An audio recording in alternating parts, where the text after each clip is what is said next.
Bismillahirrahmanirrahim. Assalamualaikum warahmatullahi wabarakatuh.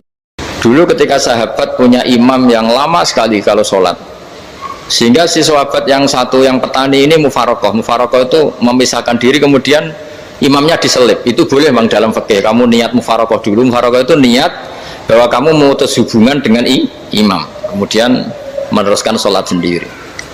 Singkat cerita dua orang ini berdebat, Mu'ad sama Ar-Ra'i yang penggembalain.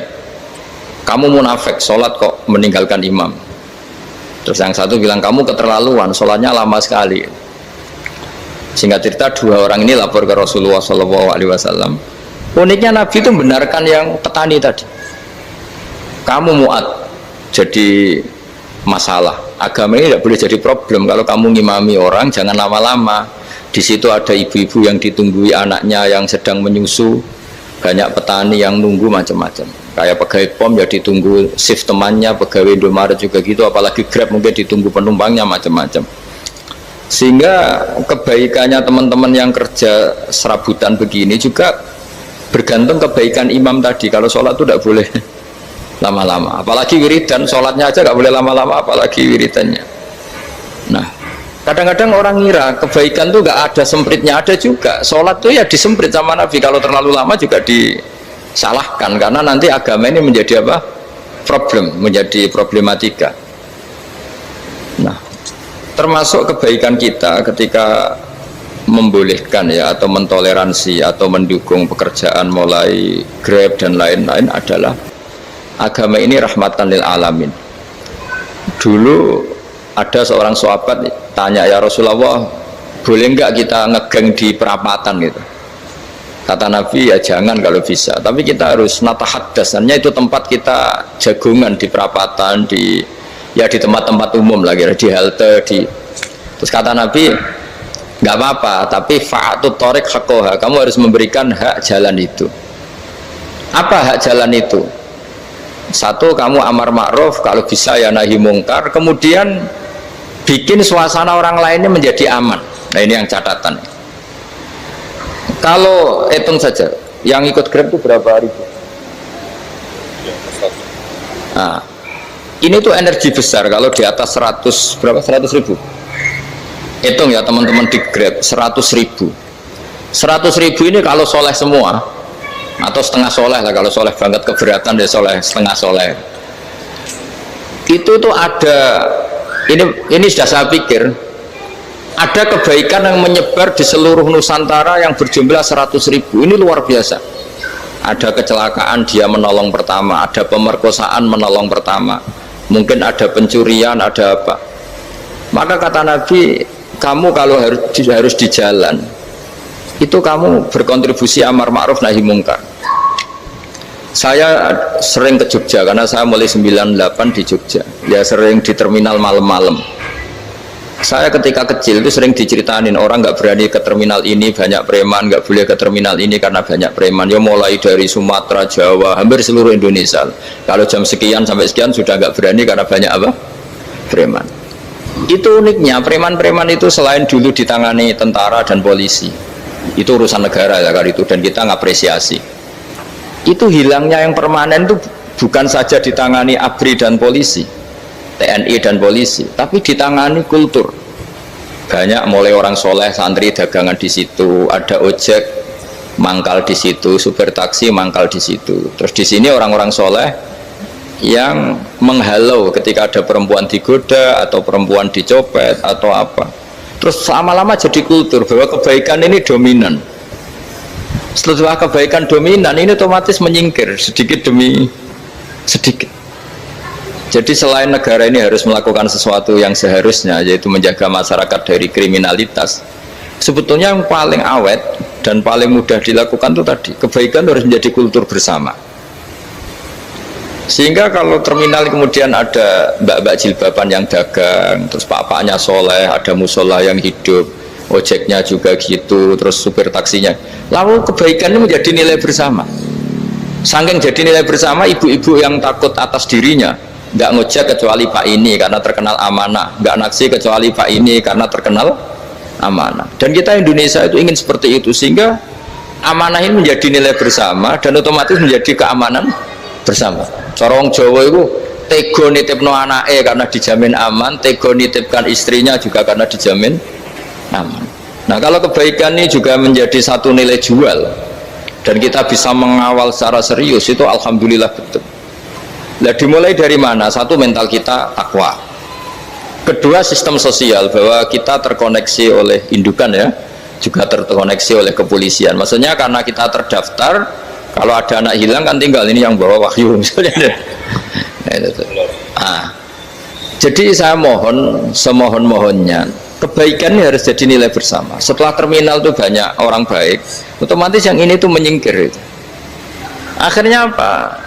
Nanti yang bos-bosnya toko itu ya hanya nitipkan sama orang soleh, yang mau nge-grab juga hanya titip sama yang soleh, begitu seterusnya, sehingga jadi siklus kebaikan yang bersama.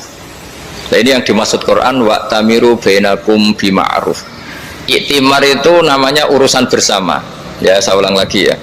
Jadi orang Arab kalau bilang iktimar itu urusan bersama, sehingga bahasa Arabnya konferensi besar itu kalau di NU disebut apa? Muktamar. Muktamar itu menjadikan urusan publik dirembuk, itu namanya apa? Muktamar. Nah, di antara kebaikan yang diinginkan Islam itu wa'tamiru bainakum bima'ruf. Urusan kebaikan ini menjadi urusan apa? Bersama. Ya, saya contoh itu kecil saja, itu mesti dikandani sama orang-orang tua, jangan di terminal ini sampai jam ini, jangan di perapatan ini ketika sudah jam begini. Tapi barokahnya orang soleh bertebaran di mana-mana itu. Yang tukang grab ya di mana-mana, yang penjaga toko ya banyak yang soleh, yang ngojek, yang macam. Sehingga di terminal itu nyari tempat sholat ya gampang, cari tempat duduk ya gampang, nyari orang amanah ya gampang. Bahkan lama-lama yang nggak amanah ini nggak laku. Dan ini yang kita inginkan.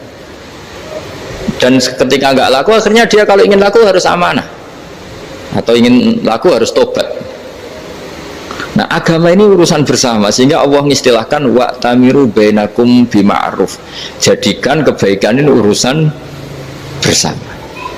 Sehingga karena ini urusan bersama, ketika kita jadi kiai juga harus, kalau misalnya tadi ada Gojek kok makmum, atau Grab kok makmum, atau supir bis kok makmum, kiainya harus cepat sholatnya. Jangan baca surat Baqarah, nanti diomel-omelin apa penumpangnya. Begitu juga ibu-ibu menyempatkan jamaah, waktunya tidak lama, di rumah sudah ditunggu anaknya yang masih menyusu. Makanya Nabi ngendikan idza amma ahadukum as-sholata falyukhaffif. Kalau kamu jadi imam, sholatnya harus relatif cepat. Fa inna fihim ad-dhaif badal hajat. Di antara makmum itu yang banyak punya urusan. Selain ada yang lemah, ada yang punya banyak urusan.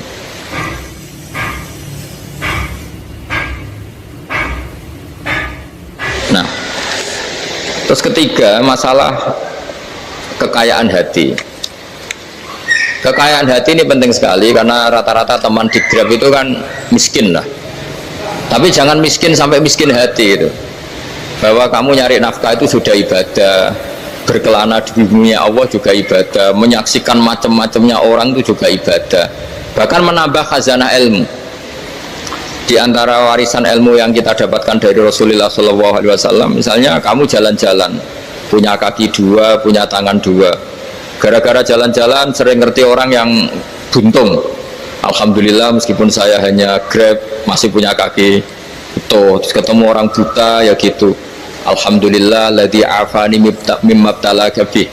Alhamdulillah saya terselamatkan dari seperti itu. Sehingga melihat orang maksiat juga gitu, saya meskipun gini terselamatkan dari tempat maksiat, sehingga hidup itu tidak nelongso gitu. Ada nilai lebih yang kita punyai. Jadi di antara kebaikan Islam adalah orang disuruh ingat sisi nikmat. Nah, kalau nikmat itu sudah ada semua, kata Imam Ghazali, nikmat hidup. Kata Imam Ghazali, jika nggak ada kenikmatan yang Anda punyai, kamu datang ke kuburan. Disuruh datang ke kuburan. Dan kamu bilang begini, kenikmatan kembali ke dunia adalah kenikmatan yang diinginkan mulai yang mati zaman Nabi Adam sampai kiamat. Jadi kalau Fir'aun yang pernah jadi raja, Namrud, semuanya, bahkan orang-orang soleh sekalipun, kalau kamu tanya keinginan terbaiknya apa? Ingin kembali hidup untuk membenahi kesalahannya zaman hidup. Artinya apa? Kehidupan yang kita miliki sekarang adalah kenikmatan yang dirindukan mulai yang mati zaman Nabi Adam sampai kiamat. Maknanya apa? Kita punya kenikmatan yang luar biasa karena kenikmatan yang dirindukan oleh orang yang sudah mati mulai dulu sampai sekarang. Apapun masalah hidup Anda ini punya kenikmatan yang nggak tertandingi, yaitu namanya hidup. Barokahnya hidup itu kita bisa tobat. Setidaknya ingin tobat. Kalau nggak bisa tobat, ingin tobat. Makanya di Indonesia itu banyak nyuwun sewu, banyak maling yang anaknya itu soleh. Karena kalau ngandani anaknya tetap gini, wes le bapak tok sing lakoni kowe ojo. Bapak tok yang alami ini kamu jangan. Banyak di Indonesia orang nggak bisa baca Quran, anaknya hafid. Karena setiap bodoh itu tidak diwariskan. Wes le bapak tok sing bodoh kowe ojo bodoh. Mungkin teman-teman di Grab juga gitu, wes bapak tok cong sing nasi pengene kowe ojo. Jadi kebaikan begini itu akan terus menerus diwariskan. Sehingga banyak orang tidak tamat SD anaknya dosen, nggak tamat SMP anaknya dekan. Karena setiap dari kita itu cita-cita kebaikannya menurun ke anak cucunya, keburukannya berhenti di dia. Cara wong Jawa itu bapak tok sing lakoni. Nah, di sini saya jelaskan tentang kekayaan rohani. Jadi saya mohon ketika Anda jalan-jalan ngantar penumpang itu harus sering muji Allah Subhanahu wa taala. Ya, saya bacakan ayatnya, at-taibunal abidunal hamidun.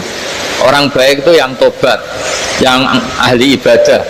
Di antara definisinya itu as-saihun, yang sering jalan-jalan. Siyaka itu jalan-jalan. Jadi orang paling bejo sak dunia itu sampai harus jalan-jalan ibadah dapat uang. Tapi syaratnya ibadah. Sekali tidak ibadah dapatnya masalah kan? Sering gonjekkan orang cantik terus ingat istrinya tidak cantik. Sering gonjekkan orang yang sopan, yang santun terus ingat andekan ini istri saya di rumah rewel gitu. Jadi kalau kamu tidak taat itu adanya penyesalan. Di lampu merah ada orang naik Ferrari, naik Alphard, sementara kamu di rumah hanya mobil butut, kadang malah tidak punya mobil. Jadi kekayaan rohani itu dimulai dari mana? Dimulai dari taat. Cara berpikir itu taat, bukan maksiat. Sekali Anda cara berpikir maksiat, maka adanya hanya penyesalan. Semakin pengalaman di luar, semakin penyesalan. Karena di luar sana banyak orang yang dapat nikmat yang lebih dari Anda. Tapi sekali Anda taat, kamu akan mensyukuri apa yang Anda miliki dan tidak pernah ingin sama yang dimiliki orang lain. Sehingga orang-orang yang sering pergi itu sama Allah dipuji. Jadi tidak ada nabi kecuali di antara ibadahnya itu jalan-jalan. Fasiru fil ardi. Sehingga semua nabi itu mesti pernah melakukan perjalanan internasional. Rasulullah Muhammad SAW pernah jalan-jalan sampai ke Syam, padahal beliau orang Mekah. Nabi Ibrahim yang orang Syam pernah perjalanan sampai ke Mekah. Karena di antara kearifan itu ya dimulai dari apa? Jalan-jalan. Tadi kamu ngerti orang yang macam-macam. Makanya di antara kebaikan umatku kata Nabi itu siyahah fil ard, sering berkelana, tapi tentu untuk mengambil pelajaran. At-taibunal abidunal hamidun as-saihun. Nah, agama mensupport itu. Sehingga kata Nabi, jika ada orang kok sholat qobliyah, ba'diyah semuanya di masjid, sama Nabi ditegur, la taj'alu buyutakum kuburan, rumah kamu jangan jadikan kuburan, harus dapat jatah apa? Sholat. Kata ulama, kalau ada orang sering sholat di satu titik, itu ditegur, kamu harus ganti titik yang lain supaya saksi bahwa kamu di bumi sholat itu banyak. Jadi kita ya punya nilai positif juga tentang apa? Karena kita sering siyahah, kalau bahasa Arabnya itu sering keluyuran, saksi kita kebaikan juga banyak. Tapi pesan saya paling pokok tadi ya, jadikan komunitas kebaikan itu punya nilai jual. Syukur-syukur fid dunya hasanah wa fil akhirati hasanah. Ya kita bersyukurlah di Indonesia itu. Saya masih ingat kecil saya itu ya sekitar saya umur 15-14 tahun. Setiap mau pergi itu pesannya orang-orang yang sering pergi itu jangan masuk terminal jam ini di perapatan ini, karena yang namanya preman itu dulu dominan. Sekarang Mbok sampai jam 2 ada orang pakai jilbab, kadang ya orang pakai peci, yang nggak pakai peci pun ke musola sholat terus. Yes, pokoknya kebaikan itu jadi komunitas dan jadi nilai jual. Bahkan tadi misalnya ibu-ibu yang pergi malam itu kan mesti ada orang-orang yang jadi langganannya karena terkenal apa? Amanah. Yang dititipi anak juga pilih orang yang terkenal apa? Amanah. Nah, nilai amanah ini harus kita jaga terus supaya kamu ya bisa bekerja, orang lain juga nyaman karena amanah tadi, Allah juga senang karena amanah itu perintahnya Allah Subhanahu wa ta'ala. Dan Indonesia harus menuju ke sana. Pemimpin juga harus gitu. Pemimpin bawaannya amanah, bawaannya apa, yang memilih dia juga senang karena nggak malu lah. Tapi kalau kita milih ternyata kita pilih tahu-tahu ditangkap KPK kan ya malu gitu. Dulu kita kampanye mati-matian ternyata dia ditangkap KPK. Tapi kalau dia amanah kan ya senang. Sama kalau tukang Grab ketangkap satu karena penodaan atau karena pengkhianatan, yang malu juga semua karena kadang-kadang nanti digeneralisir seakan-akan semuanya seperti itu. Tapi dengan reputasi panjang nggak pernah terjadi apa-apa dalam Grab kan otomatis lainnya juga terangkat. Nah, ini yang dimaksud wa'tamiru bainakum bima'ruf. Jadikan kebaikan itu urusan bersama. Makanya andekan negara itu sudah mengoptimalkan polisi, TNI untuk meringkus preman, oke itu baik. Tapi ya lebih awet lagi kalau itu ditopang masyarakat. Karena yang nggak amanah terkucilkan, terus akhirnya Grabnya nggak laku, akhirnya dia dipecat, akhirnya kan yang maksiat hilang, yang kriminal hilang, yang ada hanya Grab yang baik. Begitu juga di dunia apapun. Itu yang dimaksud wa'tamiru bainakum bima'ruf. Jadikan kebaikan ini urusan bersama. Nah, karena kita baik, otomatis jadi teladan yang baik bagi anak kita, istri kita, tetangga kita. Dan karena kita baik, maka terhormat. Sehingga orang melihat Grab itu simpatik, respect, karena reputasinya baik. Nah, karena orang respect tidak dicibir. Barokahnya tidak dicibir, tidak mangkel. Barokahnya tidak mangkel, tidak saling ejek, bahkan tidak saling bunuh. Coba kalau kita jelek, dicibir orang, kita dalam keadaan mabuk, tidak terkontrol, bunuh. Jadi efek dari maksiat itu begitu buruknya, sehingga penelitian itu mengatakan kebanyakan kecelakaan ya pemicu utamanya rata-rata ya nyupir dalam keadaan mabuk. Beberapa nyuwun sewu kasus-kasus kriminal rata-rata ya dipicu oleh hal-hal seperti itu. Makanya meskipun di luar saya tolong hindari narkoba, hindari hal-hal yang maksiat supaya pekerjaan Anda ini barokah.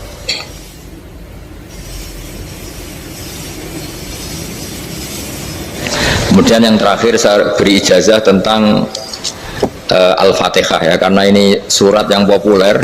Kalau saya ijazahi Quran 30 juz pasti sampean nggak hafal. Nah, atau ijazah surat Baqarah, kalau mau Baqarah mau. Ijazahi surat Baqarah mau 2 juz setengah. Mau Mas Asep? Ya Fatihah aja yang gampang ya. Nah, ya kulhu Fatihah ini paket ringan ini. Tapi pahalanya apa? Besar. Ini beda ya, artinya selama ini mungkin Anda baca tapi monoton ya. Tapi ini saya bacakan teks aslinya tentang istilahnya itu mazaya itu kelebihannya Fatihah. Saya baca Arabnya dulu, nanti ini terakhir ya, ijazah tadi kan saran-saran umum tentang sosial ya, pokoknya jadikan kebaikan itu punya nilai sosial yang baik lah. Jadi nanti orang yang nggak amanah nggak laku ya, calon bupati, gubernur, presiden yang nggak amanah juga nggak laku. Begitu juga kiai yang tidak amanah juga nggak laku, suami yang nggak amanah juga nggak laku, istri yang nggak amanah juga. Sehingga kebaikan ini jadi nilai sosial yang dalam tanda kutip sudah keniscayaan ya. Yang diinginkan Allah itu seperti itu, bukan kebaikan yang dipaksakan karena kekuatan negara. Maksudnya kalau bisa kebaikan itu tidak usah dipaksakan, memang sudah satu kebutuhan. Kayak cerita-cerita di negara maju itu, bahkan apapun jatuh itu nggak ada yang ngambil apa itu. Makanya gambarannya Mekah Medina kan gitu kan, barang jatuh nggak ada yang berani ngambil itu, saking sudah jadi sistem. Sehingga banyak negara di Eropa itu yang sampai nggak punya tentara, nggak punya polisi karena kebaikan sudah. Nah kita kan masih capek, polisinya aja capek, apalagi masyarakatnya karena ya apa ya kebaikan itu belum jadi nilai apa bersama. Nah kita selain ditopang negara, ada polisi, ada tentara itu kita usahakan kebaikan itu jadi nilai apa bersama. Ya, tadi wa'tamiru bainakum bima'ruf. Dan kita punya reputasi yang bagus dalam bab ini. Saya masih ingat kecil saya itu yang jilbaban hanya keluarga kiai. Sekarang rata-rata masyarakat itu jilbaban. Dulu yang sekolah SMP, SMA itu jilbaban kadang dulu malah dilarang ya harus sama seperti itu seragamnya. Sekarang sudah boleh dan nyaman. Lama-lama yang dapat simpatik ya yang pakai pakaian model tertutup seperti itu. Lama-lama gamane cara wong golek mantu ya golek yang seperti itu daripada yang blodor. Lama-lama jadi nilai bersama. Ya ingin saya seperti itulah. Di terminal juga sama. Orang mau makan cari warung yang kelihatan ada ayat kursinya, pakai jilbab atau paling tidak dia nggak mungkin lah nyuguhkan yang tiren atau yang haram. Akan ada garansi sosial. Ada apa? Ada garansi apa? Sosial dengan penampilan yang soleh itu kan. Masa iya nyuguhkan oplosan babi gitu misalnya itu. Jadi nilai sosial itu harus ya tadi harus benar-benar jadi nilai sehingga negara biar gak capek-capek. Polisi juga gak capek kan karena tugasnya corong Jawa mau ngawat-ngawati tok tapi tidak perlu tegang karena kebaikan sudah jadi nilai apa bersama. Ya, ingat-ingat ya ayatnya tadi wa'tamiru bainakum bima'ruf. Jadi kebaikan itu harus jadi nilai bersama. Iktimar itu menjadi urusan bersama. Makanya kalau kita rapat besar disebut apa? Muktamar. Muktamar itu urusan bersama. Ya tadi imamnya sholat juga menopang Gojek karena nggak lama-lama nopang Grab, nopang Kernet, nopang penjaga Indomaret, penjaga bensin, pom bensin. Nah dia hanya punya waktu 5 menit terus imamnya baca Baqarah kan. Iya imamnya mursyid, mungkin dia tambah lama tambah dapat aplaus dari muhibbinnya, tapi makmumnya dia tambah lama tambah dapat penghormatan dari pecintanya, tapi kitanya wah khusyuk wali kan dia dapat status naik lah, kita yang sudah tidak ikut jadi wali diganggu apa pekerjaannya. Kalau ada imam seperti itu sampai mufarokoh saja niat ya Allah sampai sini saja saya makmum orang itu, silakan orang itu punya urusan sendiri dengan jenengan ya sudah atau salib saja apa ya, itu boleh. Kalau dalam fikih namanya apa mufarokoh. Mufarokoh itu niat, tapi kamu jangan langsung selonong mufarokoh, niat dulu pamit sama Allah bahwa sekarang mau mufarokoh. Ya, tapi ya jadi sholat yang aneh kan, imamnya masih rukuk, kamu terus sujud, terus apa-apa selesai ya. Mungkin dalam pandangan itu orang lain begini, maksudnya makmum gimana ini kok begini. Tapi sudahlah Allah Maha tahu. Nah, insya Allah dimaklumi.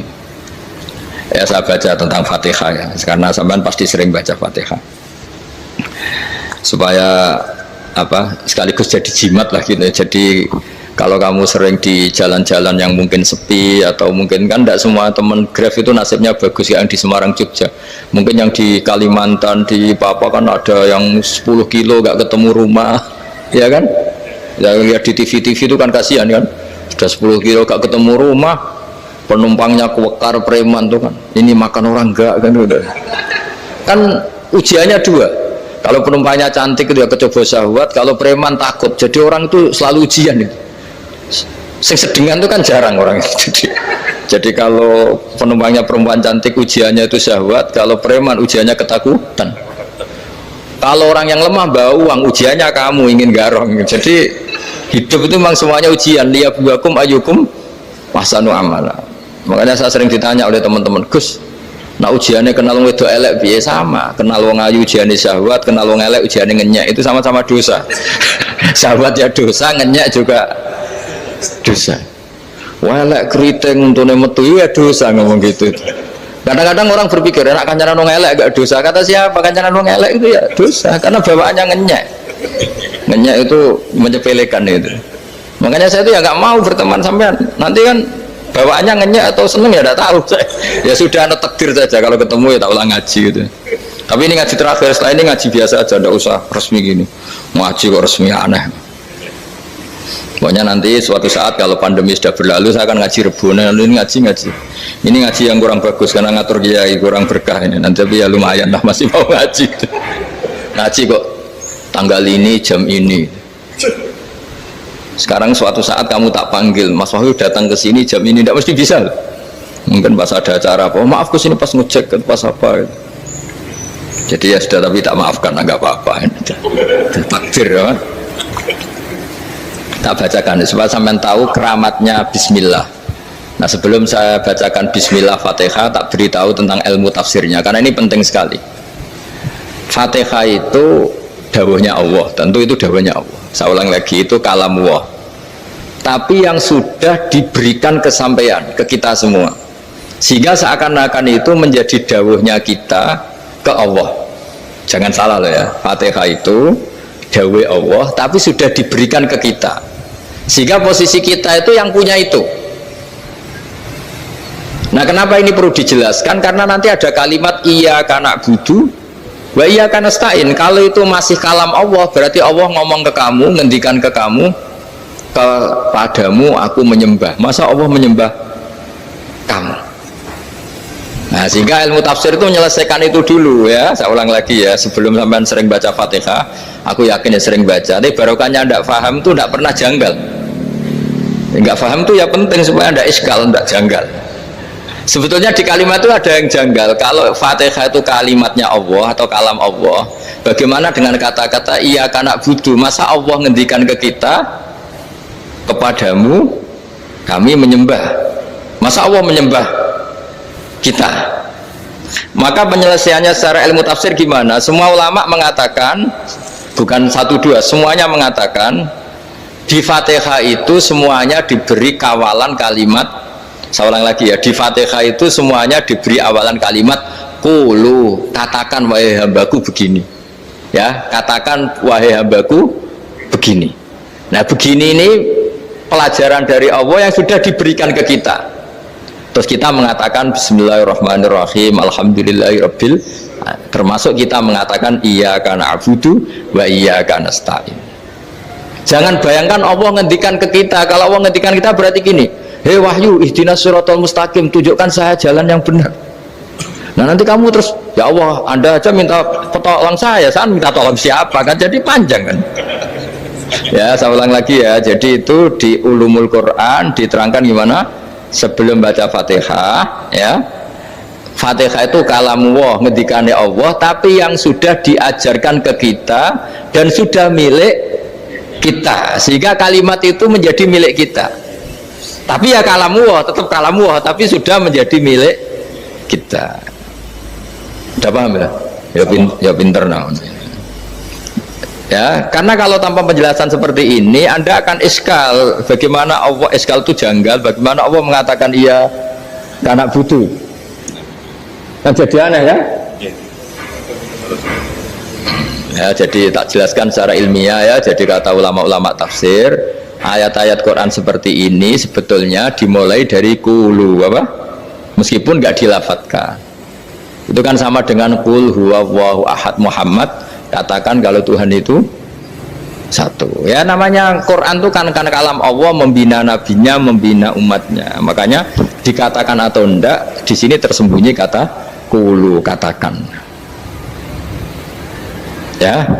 Jadi ya ibarat apa itu? Kamu ngajari anak kamu lah, le panggil jenengan bapak kulo.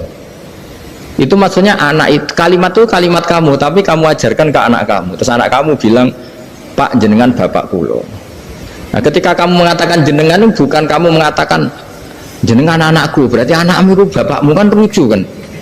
Anak kamu ajari jenengan bapak kulo, kamu engkau bapak saya. Terus anak kamu mengulang jenengan atau kamu bapak saya. Berarti itu kalimat yang kamu ajarkan, tapi sekarang sudah milik anak kamu. Kalau itu kalimat kamu kan lucu, masa anak kamu bilang bapak. Nah, itu seperti itu. Jadi ulama memberi solusi atau jawaban iyyaka na'budu wa iya, itu sebelumnya ada kata-kata qulu, katakan wahai hambaku, hubungan kamu dengan saya adalah katakan iyyaka na'budu wa iyyaka nasta'in. Terus hubungan kamu dengan saya katakan juga dalam doamu ihdinas siratal mustaqim. Jelas ya, jadi itu kalam Allah yang sudah milik kita karena diajarkan Allah untuk kita. Dong ya? Ya dong yes. Gak jelas gak. Tapi bagus, gak jelas itu bagus. Kalau kamu jelas gak jadi dikrem, jadi gubernur. Min azimi fadliha kasratu asma'iha wa fadail ukhra. Ini cerita dramatisnya surat Al-Fatihah. Qala Abu Hurairah radhiyallahu anhu inna iblisa ranna khina unzilat Al-Fatihah. Jadi iblis itu begitu kesakitan. Ini kitab Abwaabul Farad karangannya Syekh Muhammad Alawi, juga kutipan dari beberapa kitab. Yang jelas beliau sendiri juga ngutip dari beberapa riwayat di beberapa hadis. Halaman 123. Ketika Fatihah turun itu iblis kesakitan. Kayak orang sakit gigi lah, tersiksa sisanya karena turunnya surat apa? Al-Fatihah. Artinya kalau Anda baca Fatihah dijiwai, maka Anda melemahkan setan, melemahkan iblis. Wa qala Mujahid, khina unzilat Fatihatul kitab ronna fastama indahu asyayatin. Jadi ketika Fatihah itu turun, iblis itu terkapar lah kira-kira, sampai dijenguk banyak setan. Itu di kamarnya di ICU lah kira-kira gitu kalau sekarang itu. Entah Covid entah enggak tahu, pokoknya di ICU sampai dijenguk banyak setan. Enggak tahu bawa apa enggak tahu, pokoknya dijenguk banyak setan. Ono yang nyangoni karena ini apa? Ketuanya apa? Pingsan, sakit. Jadi iblis itu sakit sampai dijenguk anak buahnya setan-setan. Ya, semoga kalian semua tidak kenal setan. Kalau kenal berarti teman, apa? Wa qalu misla dzalik. Wa qala lahum laisa mimma taquluna syai'un walakin unzilat suratun laisa ajru qailiha illa an harrama alaihi nar jahannam. Saya ini bukan sakit fisik, kata iblis. Kamu tidak usah jenguk saya, datangkan dokter terbaik, tidak usah. Saya ini tidak sakit fisik. Saya ini sakit karena ada surat yang diturunkan, yang pahala yang melafadzkan surat itu pasti selamat dari neraka.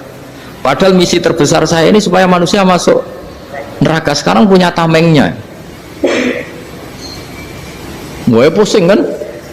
Ya seperti orang lah, goda sampean ternyata sampean setia, itu kan pusing. Nah ternyata tidak setia, itu yang akhirnya ribet kan itu. Jadi iblis itu cita-cita terbesarnya kan semua orang itu masuk neraka. Nah sekarang turun satu surat yang gara-gara surat itu siapapun yang baca dijamin selamat dari neraka. Jadi walakin unzilat suratun laisa ajru qailiha illa an harramallahu alaihi nar jahannam. Karena jadi dia shock lah, jadi kalau orang di Jawa itu bilang shock. Aduh sial nasib saya ini umat nggak bisa saya goda lagi karena punya tamengnya tadi punya. Qad tolakaidukum wa makrukum. Rekayasa kalian sekarang itu tidak ada gunanya semua. Nah, ini alhamdulillah di Indonesia kelihatan kan banyak yang miskin, banyak yang susah. Tapi selagi mereka masih sholat, itu keinginan mencari halal itu masih tinggi. Kayak apa kita di tengah kota, jauh dari anak istri, jauh dari tetangga. Biasanya kalau orang jauh dari anak istri, tetangga kan sakar PDW. Tapi yang soleh masih banyak, sudah jauh dari keluarga tetap lurus. Loh, kalau yang dekat lurus kan wajar, konangan wong akeh kan. Ini sudah jauh masih lurus. Nah ini nggak lepas dari barokahnya surat apa? Surat Fatihah tadi. Jadi karena ada surat yang menjamin pelafalnya atau qailiha terbebas dari api neraka. Wa qalat as-sayatinu lahu is ayyushay'in ta'muruna ya maulana. Faqala lahum idhabu wajtahidu hatta tukhfilu qulubahum hatta la yaqulu hadhihi surah. Lalu kita gimana, jari para setan begitu. Lalu kita gimana? Terus kata iblis, sudah bikin mereka lupa sehingga tidak baca lagi. Selagi masih baca kita pasti keok. Jadi kalau sampean sudah jarang baca Fatihah itu berarti sudah bagian dari kemenangan apa? Iblis. Jadi kalau sampean sudah jarang baca Fatihah itu berarti bagian dari kekalahan Anda, kemenangan iblis. Masih sering baca? Alhamdulillah. Berapa kali? Pertama kali sholat. Terus apa lagi? Ya, kalau ngajarin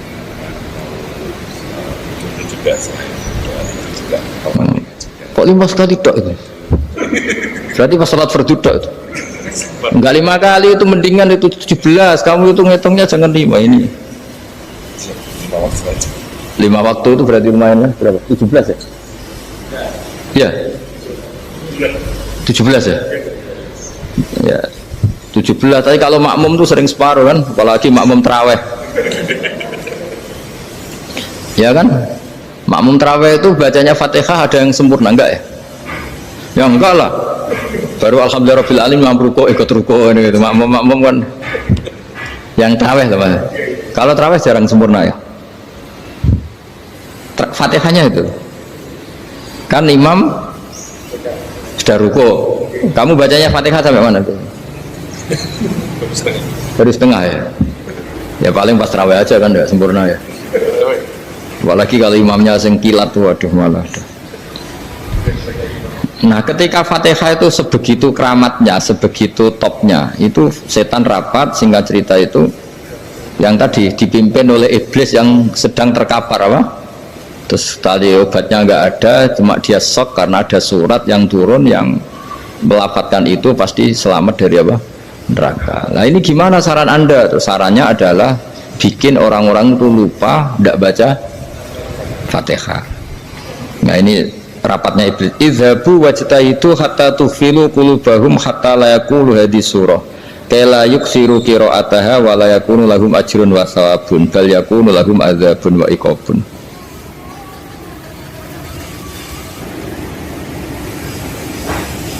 Jadi saya mohon selama ini Anda sudah baca, tapi mungkin hanya rutin saja. Napa rutin saja? Jadi barokahnya ngaji ini kamu punya kekuatan atau punya semangat membaca, karena ini surat yang luar biasa. Ibarat gini, kalau sampean tanya, saya juga sering mikir, masa Gus hanya surat kok punya kekuatan seperti itu? Di dunia ini kata Allah, mulai Nabi Adam sampai kiamat, nggak ada yang bisa menandingi kekuatan kalimah. Kalimah itu kata-kata, nggak ada yang bisa menandingi kata-kata. Misalnya Anda nge-grab berangkat, istri cuek, berangkat cuek, itu beda dengan ketika meskipun satu kalimat, wes Pak, muga-muga dilindungi pangeran, mungkin jenengan selamat, itu menjadi teduh dan semangatnya luar biasa karena kayak mendapat support. Jadi kira-kira kalimat itu hubungannya kita dengan Allah. Fatihah itu seperti itu. Kamu melafadzkan satu kata-kata yang dibenarkan langit bumi, dibenarkan aras, dibenarkan malaikat, dibenarkan semua penghuni di dunia ini. Sehingga itu efeknya luar biasa. Itu seperti gini ya, kamu cerai sama istri, terus nikah lagi katut babon. 10 tahun anak kamu dididik, ibunya benci kamu, dan memang Anda layak dibenci. Dididik. Dan sampai nggak pernah manggil kamu Pak. Suatu saat kamu tentu rindu kan, ingin dipanggil bapak oleh anak kamu. Suatu saat anak ini manggil kamu Pak E. Wah, itu senengnya bukan main, hanya sebuah kata-kata. Makanya kadang-kadang orang itu tanya sama kiai, ijazah lafadz ini gunanya apa sih? Itu ijazah-ijazah itu untaian kata-kata, yang kata-kata ini dibenarkan langit dan bumi dan aras dan para malaikat, sehingga efeknya itu luar. Nah ibarat seperti itulah, kamu melafadzkan Fatihah itu melafadzkan kata-kata yang dibenarkan Allah dan Rasul dan semua malaikat, semua penghuni langit, maka ini efeknya pasti luar. Nah di sini lah orang-orang dulu itu tahu keramatnya itu, sehingga ketika melawan Belanda, melawan Jepang dulu itu kalimat-kalimat itu menjadi mantra yang luar biasa. Doa lah, doa yang luar biasa. Tapi di era modern karena orang sudah tidak ngerti itu, dianggap itu mantra, jimat, khurafat, bid'ah, waduh ribet menemal. Sebetulnya tidak seperti itu. Memang kata-kata ini kekuatannya luar biasa. Sama kesakitan hati kamu juga karena itu. Wis ngojek wangilan. Lha Pak di bojo kok kowe gagah tok kere. Wah, iku seling terus mesti. Padahal kalimat itu kan tidak melukai secara fisik, tapi apa kerjanya sesuk saras-sarasen. Karena terus dengan pengadilan seperti itu kan, ngapain kerja demi perempuan yang seperti ini? Lagi-lagi kata-kata ini luar. Nah bayangkan kalau kata-kata itu adalah kalimat yang diajarkan Allah lewat Rasulnya, lewat malaikat Jibril. Kayak apa kekuatannya itu? Nah, kira-kira Fatihah itu gitu. Kalimat yang baik, kalimatan thayyibah diajarkan oleh Allah dan Rasul. Kayak apa kira-kira kekuatannya? Pasti luar biasa. Wong support yang dikatakan istri kita, anak kita aja luar biasa, apalagi ini support yang diajarkan Allah dan Rasul. Ya makanya saya mohon kalau baca Fatihah, baca kalimah-kalimah thayyibah ketika sholat itu dijiwai. Ya misalnya Rabbana lakal hamdu mil'us samawati wa mil'ul ardi wa mil'u ma syi'ta min syai'im. Engkau zat yang layak dipuji, dan pujian ini memenuhi langit dan bumi. Karena kita tahu nggak ada sejengkal di alam raya ini kecuali di situ ada rahmat Allah. Misalnya kamu bisa lewat sampai rumah saya, kamu mungkin anggap biasa saja. Coba kalau ngalami likuifaksi, tahu-tahu bumi ini ambles, bisa ngelewati yang likuifaksi itu luar. Tanyakan orang pernah ngalami likuifaksi di Sulawesi, itu melihat bumi bisa diinjak gak ambles itu, wah luar. Sampean gak ngalami itu sehingga lewat bumi ya biasa aja. Coba kalau ngalami seperti tidur, ya biasa aja. Coba kalau ada gempa, bahwa bumi tenang ini sudah nikmat yang luar biasa. Masa kamu ngakui nikmat nunggu digituin? Ya kan? Nah, makanya baca Fatihah dijiwai lah bahwa ini kalimat yang luar biasa. Nah, saya teruskan ya. Warwa Muslimun fi sahihihi an Ibnu Abbas radhiyallahu anhuma annahu qala bainama Jibril alaihi salam qaidun dan Nabi itsami anaqidan min fawqih farafa ar-ra'sa fa qala hadza babun minas sama futihal yawma lam yuftah qaddu ilal yaum fanazala minhu malakun fa qala hadza malakun nazala ilal ardi walam yanzil qattu illal yauma fasallim wa qal absyir binuraini qad uti tahuma lam yu'tahuma nabiyyun qablak fatihatul kitab wa khawatimu suratil baqarah. Jadi suatu saat Jibril ini jagongan kira-kira gitu sama Rasulullah, tahu-tahu langit itu gemuruh. Langit gemuruh, kata Jibril, terus semuanya ngangkat kepala ke langit.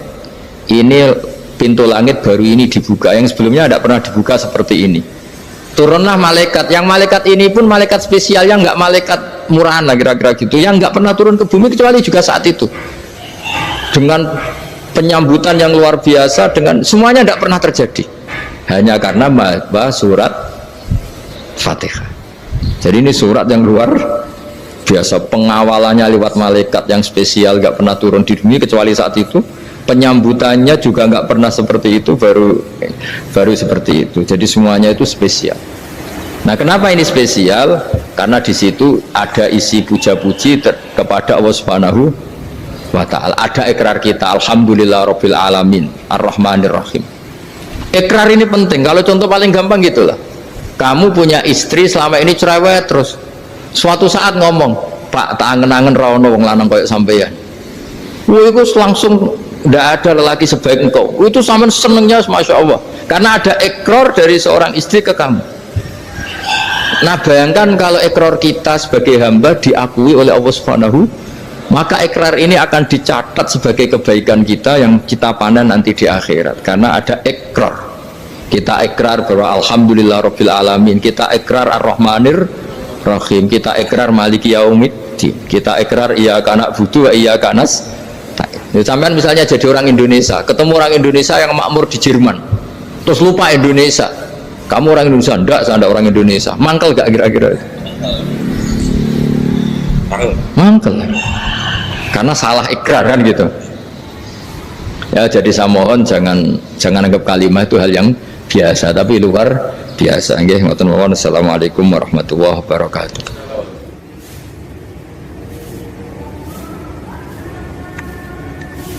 Saya berkali-kali kampanye di mana-mana lah, kampanye dan menganjurkan.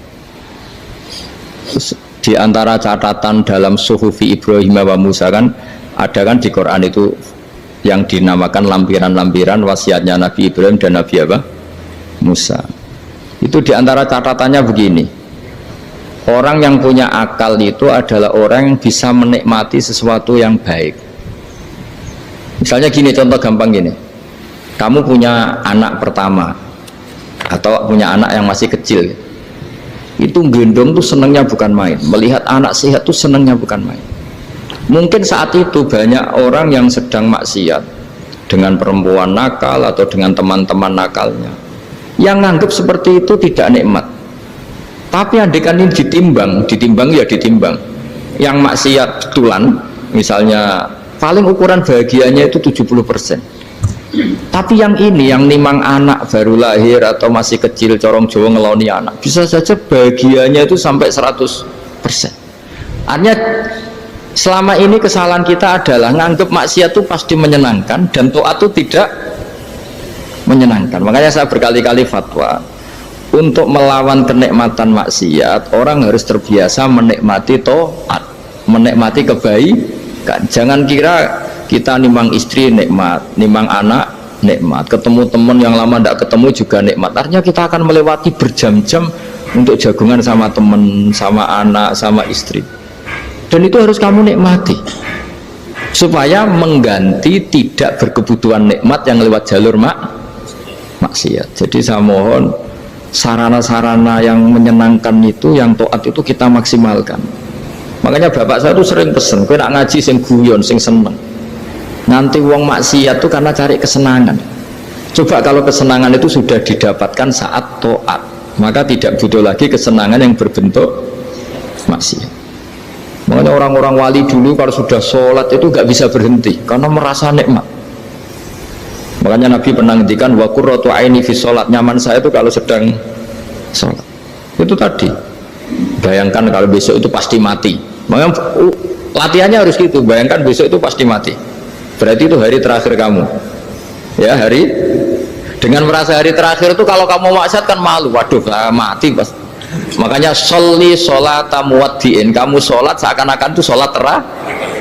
Dan bayangkan akhirat itu wa'mal li akhiratika ka'annaka tamutuhu, dan bayangkan akhirat itu besok kamu mati. Sehingga ketemu istri ya seneng karena ini pertemuan terakhir, ketemu anak ya seneng ini pertemuan terakhir, sholat juga tenanan karena ini sholat terakhir. Sehingga kalau mau maksiat tuh takut, jangan-jangan ini kehidupan saya terakhir kok tak pakai seperti ini. Nah, jadi di antara resepnya itu apa tadi? Nganggep ya ibadah itu menyenangkan, nah, gitu. Pinter.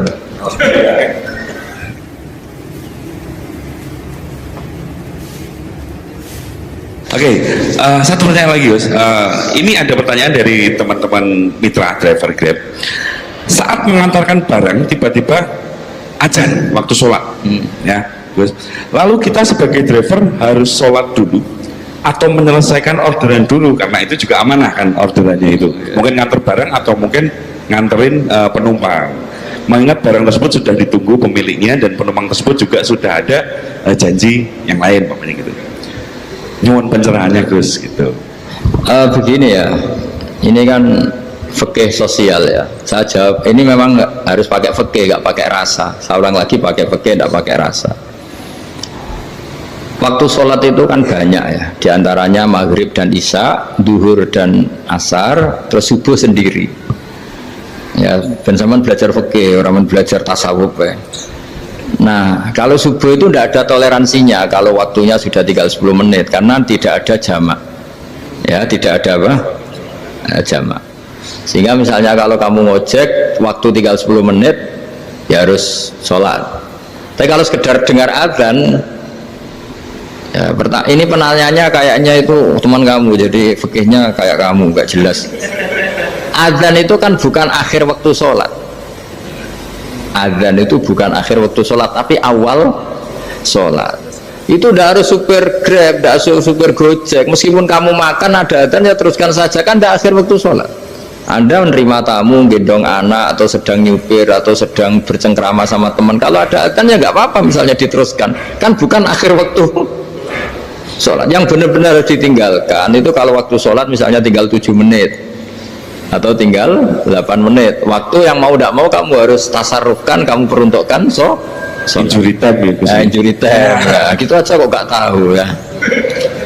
Nah, lalu misalnya kalau pertanyaan tadi mestinya kelasnya itu kelas afdoliyah, utamanya gimana? Kalau wajibnya belum ada karena kan waktunya masih panjang. Jadi pertanyaannya bukan wajibnya tapi sebaiknya, karena ini semuanya belum mendesak kan. Andai kan kamu teruskan nganter barang kan tidak ada jaminan waktunya habis. Padahal kalau kamu memaksa sholat, mungkin citra kamu sebagai supir Grab tidak baik karena dianggap mengabaikan konsumen. Nah, terus kedua menyangkut jarak. Oke, seperti itu. Nah, sekarang kalau pertanyaannya dibalik, makanya yang dibalik ini agak ribet. Waktu sholat tinggal 8 menit.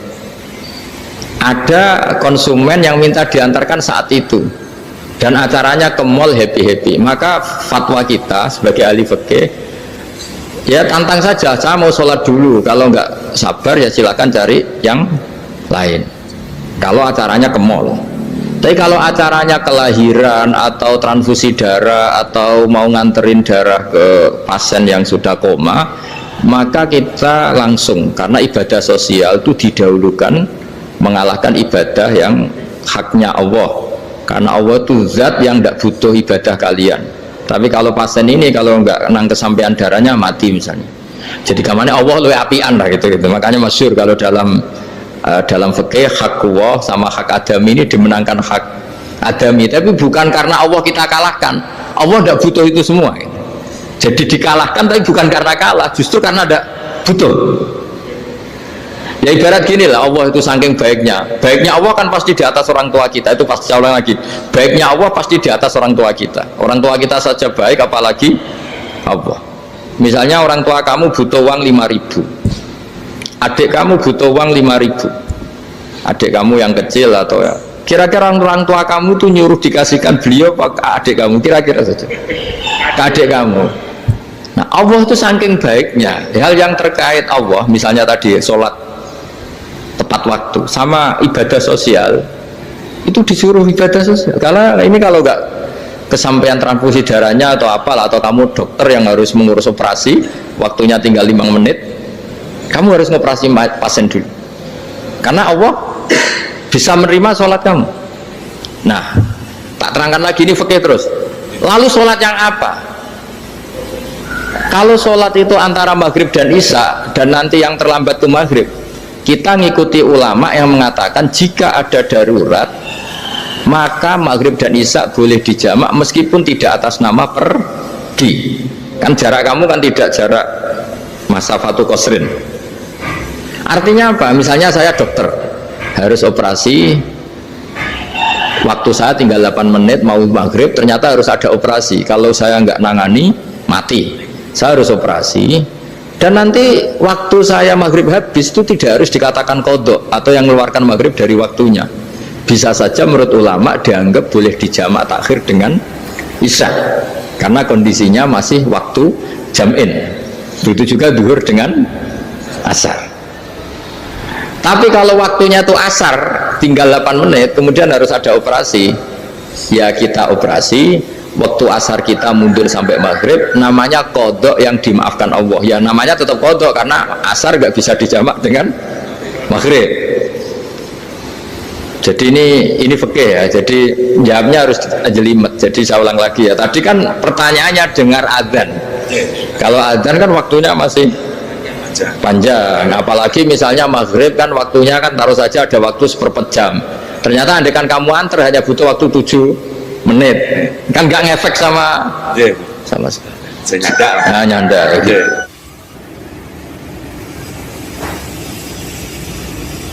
Kalau ada driver dapat orderan food nganterin makanan, tapi makanannya non halal, itu pakai pripun. Nah, makanya itu tadi, kamu tahu betul kalau itu non halal loh.